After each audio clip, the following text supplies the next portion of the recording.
राधे राधे दोस्तों। स्वागत है आपका अपने गुरु ज्ञान गौरव यूट्यूब चैनल में।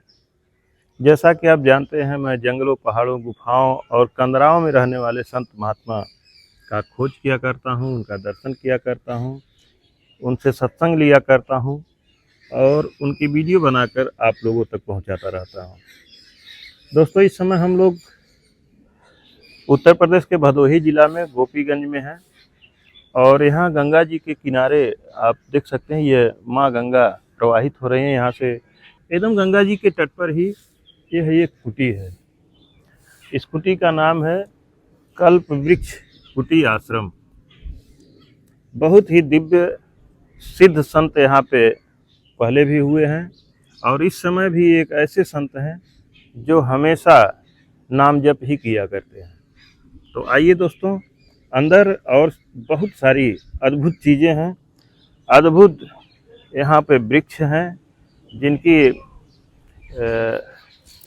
अलग ही महिमा है। चलते हैं अंदर और आपको दिखलाते हैं। महाराज जी से भी दर्शन करवाएंगे, महाराज जी का, उनसे सत्संग लेंगे और आप तक पहुंचाएंगे।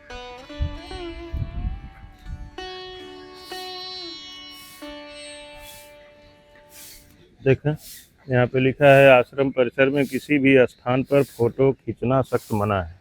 नाव रखी है, बहुत सुंदर। और बगल में चूंकि गंगा जी हैं, कभी आवश्यकता पड़ती होगी तो हो सकता है नाव का उपयोग किया जाता हो। पूरे आश्रम को एकदम फूल पत्तियों से सजाया गया है।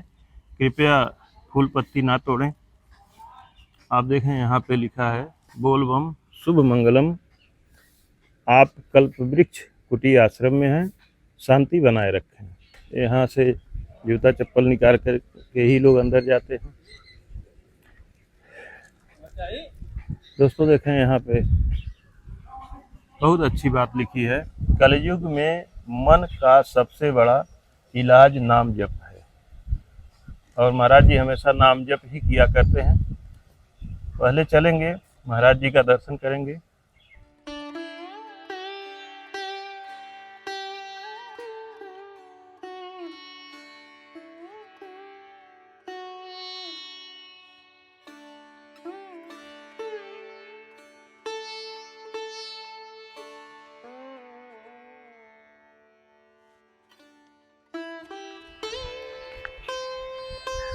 महाराज जी,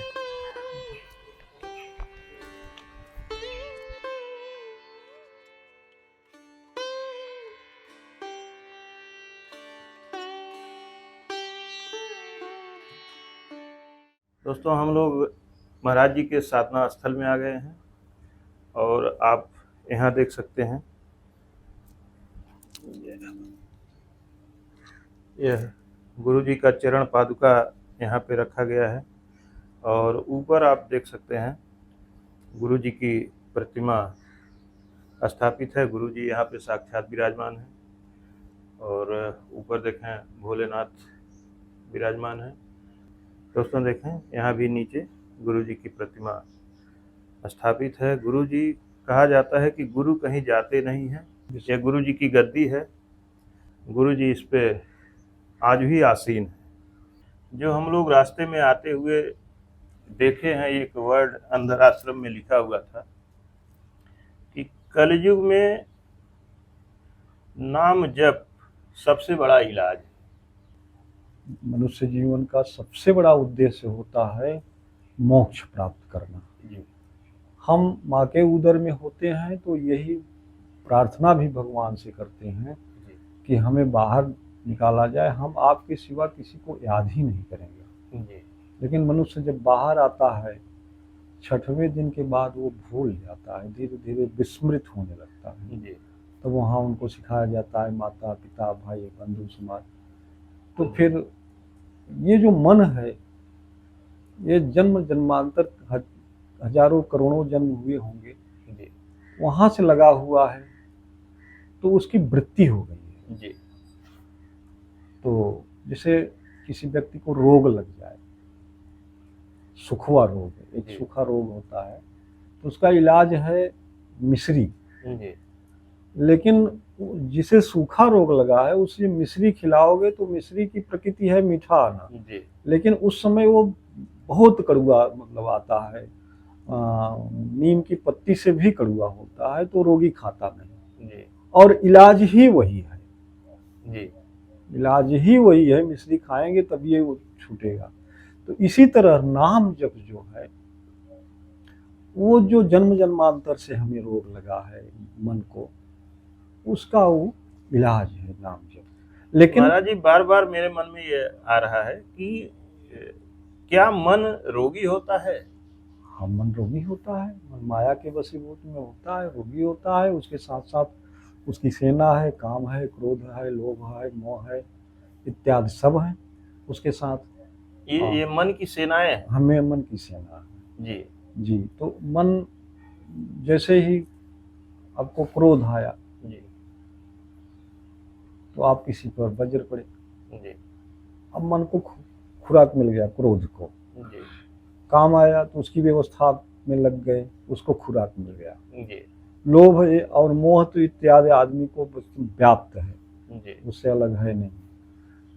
तो लेकिन इसी शरीर में ये चारों हैं, जी लेकिन ग्रंथि कहीं नहीं है कि डॉक्टर काट दे तो काम निकल जाए, डॉक्टर काट दे तो अब उसे क्रोध नहीं आएगा, जी जैसे ऑपरेशन द्वारा निकाल दे तो लोभ नहीं आएगा। तो ये ग्रंथि के रूप में नहीं है, इसी शरीर में है और इसी शरीर में आत्मा भी है। जी तो हम प्राय काम, क्रोध, लोभ, मोह इन सब का मतलब खुराक देते हैं इनको, जी। लेकिन आत्मा को खुराक नहीं देते। तो आत्मा के खुराक का नाम ही है नाम जप। महाराज जी, मन ही तो अच्छे काम भी करवाता है। हाँ, मन जब जैसे मान लीजिए किसी मन का मन किया कि हम देश सेवा करते हैं, हम देशभक्ति करते हैं, हम वृक्ष लगाते हैं जिससे जीव जंतुओं को भोजन मिलेगा, सारे जीव जंतु या जो भी प्राणी हैं सबको ऑक्सीजन मिलेगा, सांस मिलेगी। जी हम चलते हैं संत महात्मा की सेवा करते हैं, जी हम चलते हैं भगवान की पूजा करते हैं, जी। तो मन ही तो अच्छे कर्म भी करवाता मन है। जब यू टर्न लेता है, जी मन संसार की तरफ जितनी तेजी से जा रहा है जी और यू टर्न लेता है तो उतनी उससे ज्यादा तेजी से वो आध्यात्म में जाता है। जी लेकिन मन के मैल को छुड़ाने के लिए ये नाम जप आवश्यक है। जैसे आपने कहा कि किसी का मतलब पूरा जीवन लगा देता है पर्यावरण में, जी वृक्ष लगाना, ये सब जी। लगाना, ये इसके पूर्व के कर्म के पूर्व का कर्म संचित कर्म है, जी जो कोई पहले वाले जन्म में अच्छा कार्य किया है, उसी के कारण उसका मन वहां लग रहा है। जी प्रारब्ध के वशीभूत, हमने कहा ना हजारों जन्म है, करोड़ों जन्म है, तो सब संचित कर्म से मन चल रहा है। जी और जो हमारे यहाँ लिखा गया है यहाँ आपने के मन के रोग का नाम इलाज है नाम जप, जी तो ये अध्यात्म से संबंधित जी है।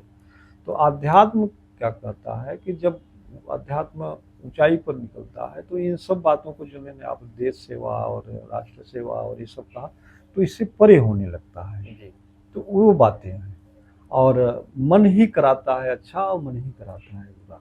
जी हाँ, मन जैसे मन एक माछी मान लीजिए, जी मक्खी होती है, हाँ वो पुष्प पर भी जाती है जी और विष्ठा पर जाती है, जी लेकिन मधुमक्खी वो केवल पुष्प पर और पुष्प पर जाती है, जी वो विष्ठा पर नहीं जाएगी। जी तो मधुमक्खी अलग है और माखी अलग है। जी जिसका मन नाम जप से केवल मधुमक्खी हो गया है जी मन, तो वो केवल पुष्प पर पुष्प जाएगा। बन जाएगा। और अगर माछी के वृत्ति में है मन, जी तो वो दोनों हर जगह जाएगा, एक जगह नहीं जी जाएगा। आग के पास आप कभी भी आग जलाइए, या धूनी वगैरह बचपन में तापे होंगे घर गांव घर में, तो वहां आप कभी भी देखिए एक भी मक्खी नहीं आएगी हाँ, आपके पास। नहीं आएगी। और रात को जला दीजिए तो और बड़े फतिंगा कीड़ा मकोड़ा आ जाएंगे, लेकिन मच्छी नहीं आती। तो ये मन है जी जो गंदगी में लिप्त है, जिसका मन वो माखी के रूप में होता है।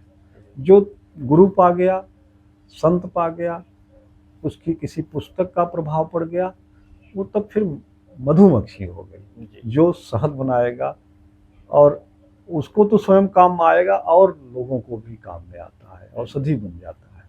तो इस तरह से ये मन महाराज जी, आपने कहा कि आत्मा का खुराक भजन है, जी तो महाराज जी, आत्मा तो परमात्मा का अंश है, जी परमात्मा का ही स्वरूप है, और सभी जीव जंतुओं में, चाहे मनुष्य हो या कोई भी प्राणी हो, सबके अंदर भगवान का ही स्वरूप विद्यमान है, जी। अगर देखा जाए तो। हाँ, कहा भी गया है कि ईश्वर अंश जीव अविनाशी। जी हम आप चलते हैं लेकिन वो जो वृक्ष है वो भी जीव है, जी उसमें भी ईश्वर का वास है। हाथी में भी है, शेर में भी है और चींटी में भी है ईश्वर का वास। मतलब जैसे एक कर्मचारी हो, उसका डिमोशन पर डिमोशन होते जाए तो क्या हो जाता है, प्यून हो जाता है और नीचे जाता है। तो इसी तरह हम ईश्वर के अंश हैं। जी आपको भास है, भाषित नहीं है, ये बताया गया है। जी उसी को भाषित करने के लिए कि हम वास्तव में ईश्वर के अंश हैं। जैसे आपने कहा कि आत्मा परमात्मा का स्वरूप होता है, ये हम सुने हैं लेकिन हमें भाषित नहीं है। भाषित नहीं। इसी का काम है नाम जप करना और स्वयं को जानना, भाषित हो जाना आपको कि हाँ हम ईश्वर के अंश हैं। जैसे जीव का 4 रूप होता है। एक होता है जीव जो ये जड़ प्राणी में है, इनको केवल भोग है। बारिश आ गई, ये हट करके छाया में नहीं जा सकते। धूप आ गया, ये हट करके छाया में नहीं जा सकते, उनको सहना ही सहना है। वो क्या कहते हैं, बर्फ गिर रहा है, उन्हीं के ऊपर गिरेगा, वो कहीं इधर से उधर नहीं हो सकते। ये जीव रूप में है।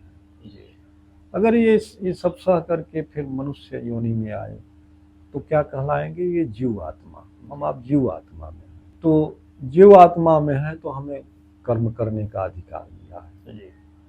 हम अगर कर्म कर पाए तो हम अपने आप को जान गए आत्मा के रूप में, और उसी तरह से हम लगे रह गए तो आत्मा ही परमात्मा है जो आपने कहा, वो हमें भाषित हो जाएगा। हम परमात्मा में विलय कर जाएंगे। ईश्वर अंश जीव अविनाश, सोई जानहु जहि देहि जनाई।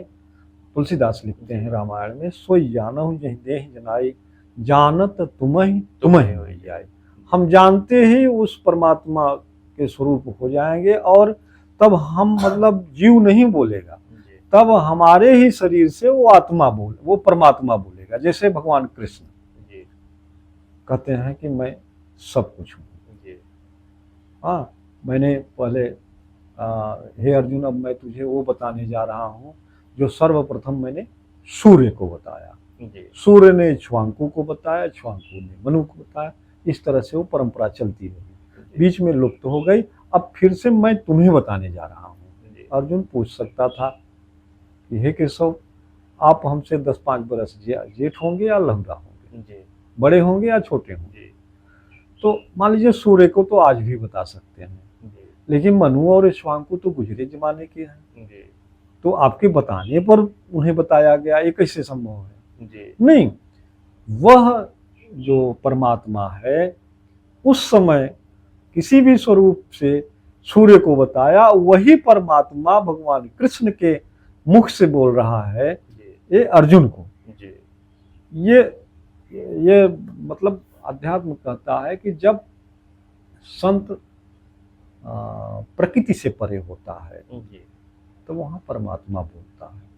जैसे कहा गया है कि वेद आकाश से आया है, ऐसा कुछ नहीं पुस्तक बन के आया है, महात्माओं द्वारा बोला गया, तो वो आकाशीय वाक्य थे जिसे कलेक्शन किया गया है, वो हो गया वेद। ऋषि महर्षियों के मुख से निकली हुई हाँ, तो ऋषि महर्षि मुख से निकला हुआ तो वो परमात्मा ही बोला उनके मुख से। ना, जैसे एक घटना आती है बाइबल में, तो ईसा मसीह जब बहुत पॉपुलर हुआ, किसी को छू दे तो ठीक हो जाए, कोढ़ ठीक हो जाए, जिंदा हो जाए, लंगड़ा है तो सीधा हो जाए, तो लोगों ने कहा कि मसीह जी आज से 500 वर्ष पूर्व एक मूसा नाम का जो हुआ था, जी वो भी ऐसा ही करता था, बड़े बुजुर्गों ने बताया जो सुना।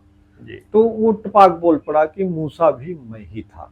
जी तो लोग कहे कि अरे मूर्खता देखो, हम लोग जानते हैं कि ये पैदा हुआ, माँ कितनी पीड़ादायक हुई, लेकिन कह रहा है कि मूसा ही मैं था। नहीं, वो शरीर नहीं थी, लेकिन उसमें से जो आत्मा। बोल रहा था जी परमात्मा, वो मूसा में भी था हाँ और ईसा में भी है। जी इसी तरह से ये जब भी महात्मा प्रकृति से परे होता है, मतलब माया से परे होता है, तो उसमें से परमात्मा बोलता है। जी तो ये है, ये शुरुआत है नाम जप, और ये अंत तक ले जाता है। जी नाम जप का प्रभाव है, और नाम जप हर प्राणी को करना चाहिए। हर महाराज जी, चित्रकूट के जंगल में मैं था, एक संत मुझे ऐसे मिले, घूमने वाले विचरण करने वाले संत थे, और एक कुंडिया पे किसी आश्रम पे हमको मिल गए।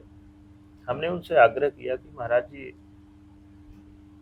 मैं चाहता हूँ कि अगर आपकी इच्छा हो तो कुछ सत्संग आपका भी मिल जाए। तो उन्होंने कहा, हाँ, मैं चाहता हूँ कि मैं भी कुछ समाज के लिए मैं भी कुछ बोलना चाहता हूँ। तो बोलने शुरू किए। पहले तो साधारण रूप से बोलते चले गए, फिर महाराज जी धीरे धीरे धीरे धीरे उनकी वाणी ऐसे बदलती चली गई, और उन्होंने कहा कि मैं ही परमात्मा हूँ, हाँ, मैं ही कबीर था, मैं ही तुलसी था, और इस जगत में जो भी हूँ वो मैं ही हूँ, सिद्धार्थ। और जिसको जो कुछ चाहिए वो आए, मैं उसे दे सकता हूँ। किसी को धन चाहिए तो उसे धन दे सकता हूँ, मोदी योगी आए तो उन्हें भी जितना चाहे उतना धन दे सकता हूँ। ये जो संसार में युद्ध हो रहे हैं वो अगर मैं चाहूँ तो रुकवा सकता हूँ।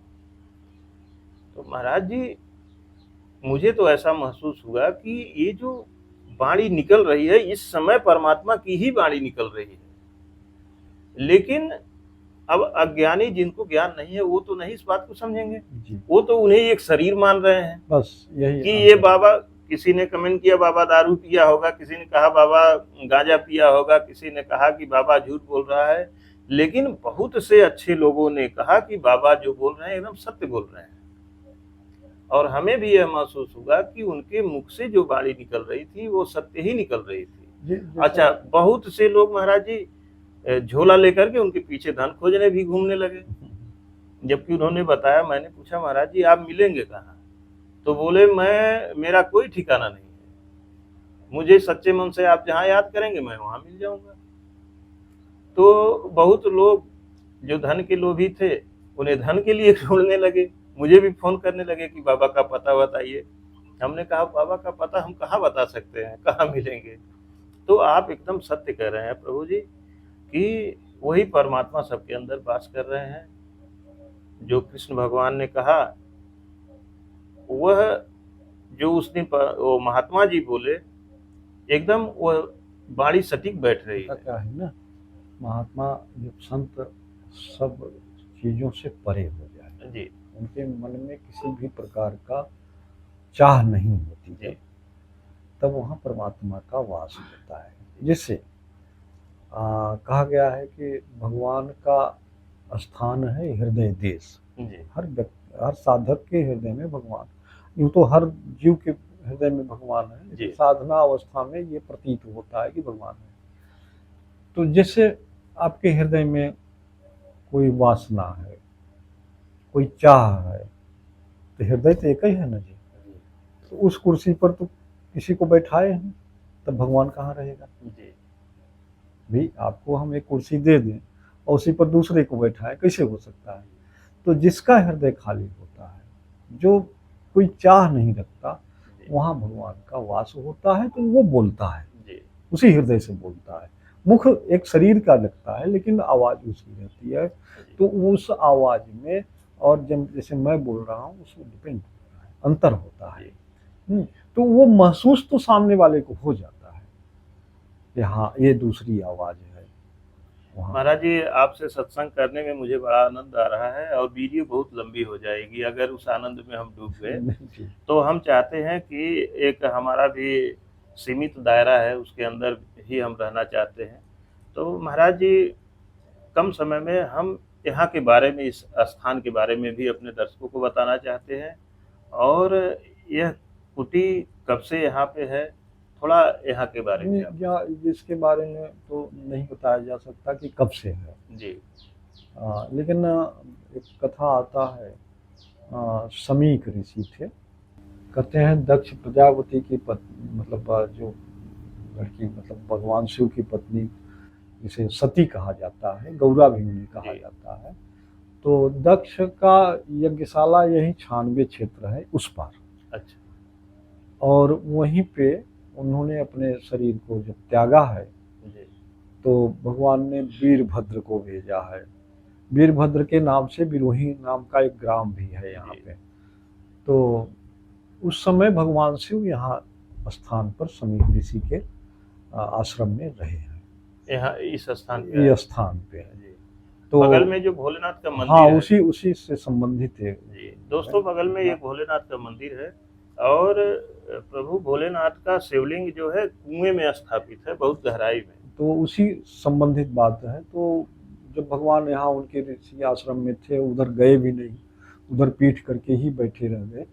तो जब सारा काम हो गया, दक्ष को मतलब पहले तो गर्दन कट गया था, तो फिर उनको दूसरा गर्दन हुआ, यज्ञ उनका संपन्न हुआ। तो लेकिन महाराज जी, यहाँ पे महाराज दक्ष का स्थान तो कनखल में भी, देखिए, हरिद्वार में माना जाता है। अब बहुत जगह बताया जाता है, हाँ। बहुत जगह बताया जाता है, कनखल भी यहाँ पे, लेकिन यहाँ लोग यही मानते हैं। कनखल वहाँ हरिद्वार के आसपास वाले उसको मानते हैं। जी। तो जो यहाँ पे है तो किंवदंती है, कहानी में है। जी। तो वह जो जगह, मतलब भगवान जब जाने लगे तो समीक ऋषि बोले, मतलब कहे कि आप कुछ मांग लीजिए, हमारी बड़ी सेवा की है। तो उन्होंने कहा भगवान हम क्या मांगे, एक स्वरूप आप अपना यहीं। जी। तो ये स्वरूप यहाँ पे तो सिमरात कहलाया गया। सिमरात के नाम हाँ, से समीक से सिमरात हुआ, उनका नाम पहले हुआ। जी। एक कथा ये आती है। दूसरी कथा सिमराधनाथ के बारे में आती है कि राजा पौंड्रक जब कृष्ण के समय में एक राजा था, जी। वो अपने को भी भगवान कृष्ण हाँ, वो कहलाता अपने था। को कृष्ण बोल रहा था। हाँ, तो लड़ाई हुई, मारा गया। तो उसके बाद राजा का, पौंड्रक का सबसे बड़ा मित्र काशीराज थे, जी। वो चढ़ाई किए द्वारिका में, तो वो भी मारे गए, उनकी सेना मारी गई। तो जो काशीराज के पुत्र थे, उन्होंने पंडितों द्वारा एक कृत्या नाम की राक्षसी को उत्पन्न कराया जी। वहाँ के विद्वानों से। वो जाकर के वहाँ जब तहलका मचाई तो भगवान कृष्ण ने सुदर्शन छोड़ा और वो भागी, तो काशी में आई तो वहाँ वो मारी गई, और काशी भी वो सुदर्शन चक्र जला दिया। जी। काशी को जलने के बाद भगवान शिव के मन में हुआ कि अब हम रहें कहाँ, जी। हमारा रहने का यहाँ कोई वो नहीं निकलना। तो भगवान शिव कृष्ण ने ही सुझाया कि आप अपना वहाँ से त्रिशूल चलाइए। और चूलटंकेश्वर एक स्थान है यहाँ, जो सेना टिकी थी भगवान कृष्ण का, वहाँ से उन्होंने चक्र सुदर्शन चलाया प्रयागराज से। दोनों का मिलन हुआ यहाँ पे, इसी स्थान पे। तो उसका नाम पड़ा समर आदि। उसमें से जो टकराहट में जो ज्योति निकली, वो शिवलिंग का रूप लेकर के यहाँ सिमरात में विराजमान है। कुछ दिनों के बाद व्यापारी नाव से व्यापार करते थे, गंगा जी किनारा था ही, एक व्यापारी का नाव यहाँ फंसा। तो उसे दिन भर प्रयास किया, नहीं निकला। तो रात उसे स्वप्न आया कि हम यहाँ पे हैं। सुबह उसे देख करके संकल्प करो मंदिर का, और नाव छूट जाएगी, जाओ बाद में आके बनवा देना। वो घूमा, पूरा ये जंगल था, देखा तो यहाँ पे एक शिवलिंग था। तो सोचा कि यहाँ अगर संकल्प ही करें, मंदिर बनवा ही दें, तो कौन पूजा करेगा, इसे हम अपने नगर ले चलते हैं। तो वो खुदाई करवाया, और जितने खुदाई करवाया उतने नीचे हो गए। फिर शाम को थकार के वहाँ सोया, तो भगवान ने फिर उसे स्वप्न दिया कि तुम जाओ संकल्प करके, हम यहीं निवास करेंगे, और भगवान कृष्ण का बताया हुआ स्थान है, और हम यहीं स्थान पर रहेंगे। तो सुबह वो अनुनय विनय किया और मंदिर का संकल्प किया, नाव छूट गई, बाद में बनवाया। तो इनका नाम था समर आदि। ये दो, समर आदि, हाँ, दो शस्त्र से मतलब जो ज्योति निकली है, मतलब समर का, युद्ध का अंत हाँ यहीं पे हो गया। हाँ, तो उसका ज्योति निकल करके ये समराध अपभ्रंश में अब सिमराध हो गया है। जी और ये बहुत फल देने वाले तत्काल हैं। ये आश्रम जो आप पूछे हैं, ये बहुत ऋषि मुनि यहाँ पे तपस्या बहुत किए प्राचीन हैं, आश्रम। प्राचीन है। जैसा कि 3-4 पीढ़ी तो हम ही जानते हैं, नाथ बाबा, हथिया बाबा, जी लंपोड़ी स्वामी, जी। फिर स्वामी रामशंकर दास जी महाराज जो हमारे गुरुदेव थे, अब अपने कार्यक्रम, महाराज ये 3-4 पीढ़ी आपकी तो जानकारी में किसी संत की अगर कोई अद्भुत चमत्कारी कोई कथा हो तो आप कृपया बताएं। हैं। संतों की कथा तो अनेक है जी इस पे। जैसे लंपोड़ी स्वामी ही थे जो पीछे वो फोटो लगा है, अच्छा तो वो गंगा जी में ऐसे बैठ जाते थे और डमरू बजाते हुए ऐसे चले जा रहे हैं, तो इस पार उस पार हो लेते थे। अच्छा, ऐसे आसन लगाए हाँ, अपना। आसन लगा के साधना थी उनकी, अपना पानी में जी अपना चल लेते थे। तो ऐसे तो बहुत है, जैसे कोई भंडारा हुआ तो जल ही डाल दिए, तेल जी की जगह, ये सब तमाम है। और हम इस पे ज़्यादा नहीं जाते, जी हम कल ही आपसे बताए थे। जी हमारा मानना है कि आप स्वयं साधना करके अपने आप में वो ऊर्जा पैदा करें, जी और साधना बहुत नहीं करना है, जी बहुत आपको एक्स्ट्रा समय नहीं देना। आप चलते फिरते आप कैमरा चला रहे हैं, नाम जप कर रहे हैं, नाम 2 से 2.5 अक्षर का हो। जी जैसे आप उदाहरण में ले लीजिए, वर्तमान समय में वृंदावन में राधे राधे करके हाँ दोनों किडनी खत्म है, हाँ हाँ, जी, है ना, प्रेमानंद महाराज। प्रेमानंद महाराज। हाँ और कितनी भीड़ होती है हाँ उनके दर्शन के लिए, और हम आपसे तेज चलेंगे। हाँ, अद्भुत अब संत। तीसरे चौथे दिन उनका क्या होता है, डायलिसिस होता है। डायलिसिस होता है। एक बार डायलिसिस होने के बाद डॉक्टरों से, और आप भी समाज में देखे होंगे कैसे लोग 3 दिन बिताता है, फिर तीसरा आ जाता है, और उनको देखो तो जैसे कुछ हुआ नहीं। हाँ, तो ये नाम जप के प्रभाव से है। प्रभाव से। तो नाम में इतनी ताकत है। हाँ, जपहि नाम जन आरत भारी, मिटहि कुसंकट होय सुखारी। हाँ, तो क्या महाराज जी, जैसे आपने बताया कि जो महाराज जी थे आपके विराजमान है, और वो गंगा जी में आसन लगाए डमरू बजाते हुए चले जाते थे, तो क्या आज के संत भी ऐसा कर सकते हैं महाराज जी? नहीं, कर सकते हैं, करने वाले हैं। जैसे 2 बात होती है, जैसे मान लीजिए हमारे गुरु जी के पास जो भी व्यवस्थाएं थी, उनको कोई पात्र नहीं मिला, हाँ तो नहीं दे पाए। और कोई मतलब मोहबस किसी को दे दिए तो भी वो नष्ट हो वो जाएगा। नष्ट हो जाता है। जैसे आप महाभारत तक ब्रह्मास्त्र पाएंगे, हाँ इसके बाद नहीं। हाँ क्यों?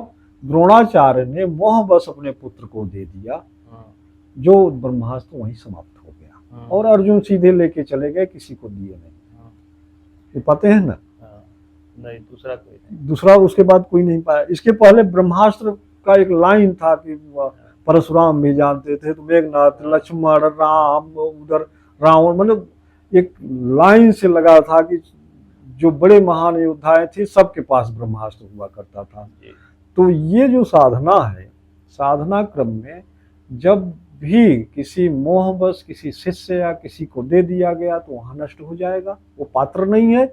और पात्र नहीं मिला तो भी नहीं दिए तो वहां खत्म हो जाएगा। इस तरह से जो आज आप एक संशय उठता है सबके मन में कि आज क्यों नहीं है, जी, तो ऐसे ये विद्याएं जाती जा रही है। सही तो बात। कलयुग केवल नाम धारा, सुमिर सुमिर न रुत रही पारा। ये एक चमत्कारिक गुण पर न जाए। अच्छा महाराज जी, एक चीज हमारे मन में प्रश्न है कि नाम जप के लिए जैसे माला आप अपने हाथ में यूज कर रहे हैं, हमें लग रहा है कि तुलसी जी की माला है, जी, तो माला किसकी होनी चाहिए? तुलसी की कि चंदन की कि रुद्राक्ष की, कौन सी माला?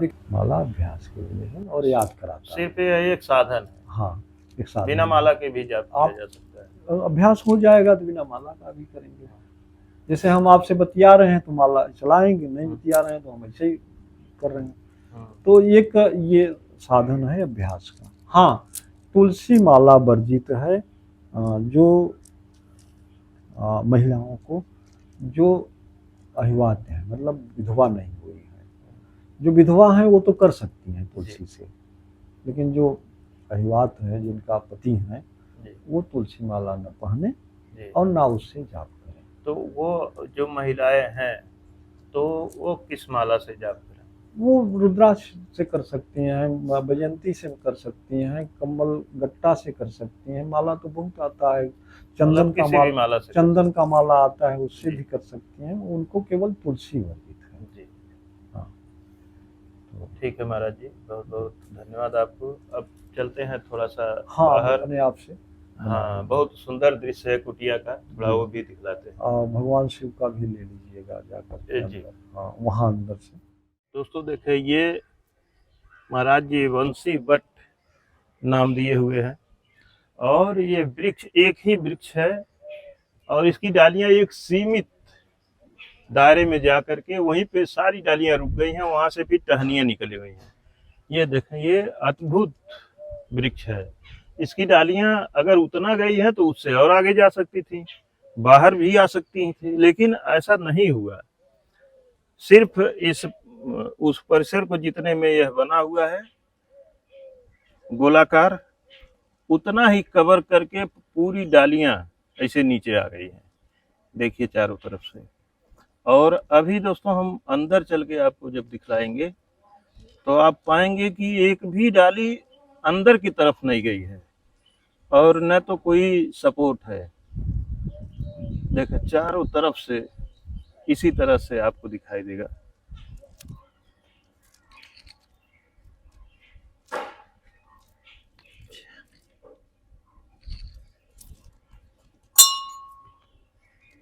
यहाँ देखें हमारे प्रभु मुरलीधर कृष्ण कन्हैया विराजमान हैं।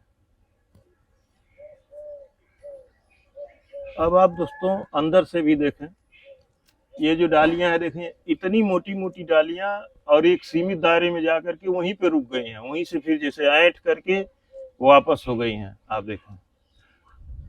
और इसके अंदर जैसे ऊपर से टेंट लगा हो, एकदम देखें कितने सुंदर ढंग से, नीचे कुछ नहीं।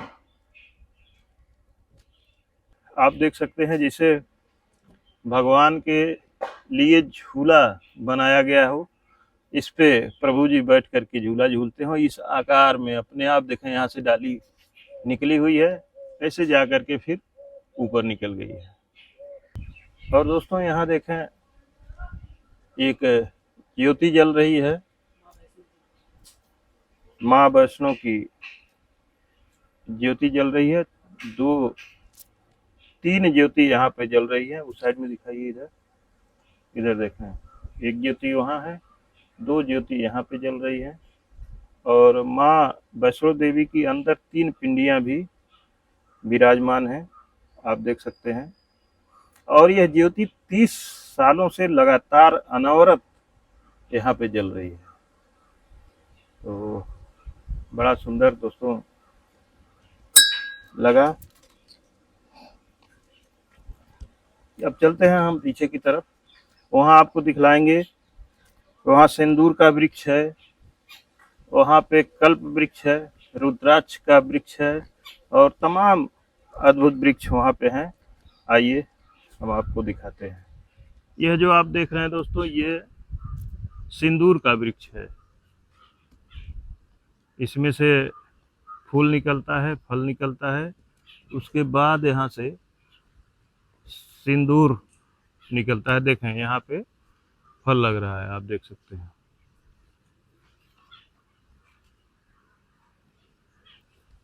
ये दोस्तों जो आप देख रहे हैं, ये कल्प वृक्ष हैं। हम लोग यहाँ पहले ही आकर के जानकारी लिए हैं, दर्शन किए हैं। अब आइए हम आपको दिखाते हैं, ये रुद्राक्ष जो पहना जाता है, भगवान भोलेनाथ का वृक्ष है। ये गंगोत्री से ले आकर के जल डाला गया है, इसमें माँ गंगा जी विराजमान हैं। इसमें जो अंदर आप देख रहे हैं ये कमल है, और यह बाबा बैद्यनाथ से ले आकर के इसमें महाराज जी लगाए हैं। तो दोस्तों यहाँ पे बहुत से वृक्ष हैं और सब आध्यात्मिक पूरा क्षेत्र है। इधर आप देख सकते हैं वट वृक्ष बहुत सुंदर यहाँ पे लगा है।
तो दोस्तों ये थी हमारी छोटी सी जानकारी, छोटा सा प्रयास आप सबको दिखाने का।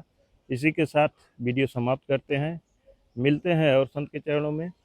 धन्यवाद दोस्तों।